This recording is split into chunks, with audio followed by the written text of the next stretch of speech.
This is the world's first solar-powered watch. I'm Gordon Cooper, astronaut, and this is Synchronar 2100, an advanced solid-state timepiece powered by Skylab-like solar cells that beam the hours, minutes, and counting seconds. This Reagan microcircuit computer is programmed to display the correct month and day for the next century. When you've depended on advanced technology to return safely to Earth, it takes a lot to impress you. I'm impressed. See it at your jeweler's. You'll be impressed.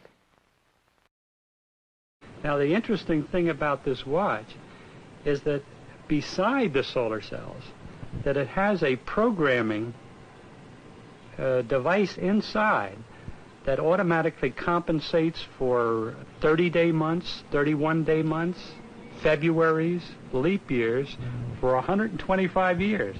Ladies and gentlemen, what's going on? Once again, I'm Nev from Nev's Tech Bits, otherwise known as your friendly neighborhood basement dweller. Don't worry, ma'am, I am from the internet. Hack the planet, and today I want to take a look at the world's first and only solar-powered watch. The manufacturer was saying that this watch is the only one that was basically 100% solar power. It could get you into the new millennium and get you all of the ladies. Things look space age, crazy space age. The face on this thing is all solar panel. It's all about grabbing the attention in the room and making everyone in the room think that you have a DeLorean. You're going to go back to the future. But at the same time, this thing gives you the creepy, "Hello, Dave. I'm afraid I can't let you do that" look. Now, these pictures are very, very retro-ish, but when you get it up in the middle of your face in the middle of the night, it might shock you.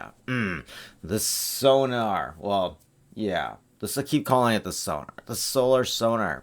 Beautiful. Just beautiful stuff.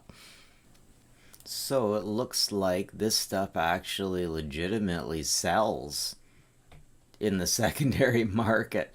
It's sold for $500. Someone's asking a lot more than $500 for it. Good luck, buddy. Good luck. See the lights on the side. Oh, you gotta get. If you're asking that much money on it, for it, you gotta turn the darn thing on. Seriously. There we go. Oh, that's what I'm talking about. That's what I like to see. That's beautiful.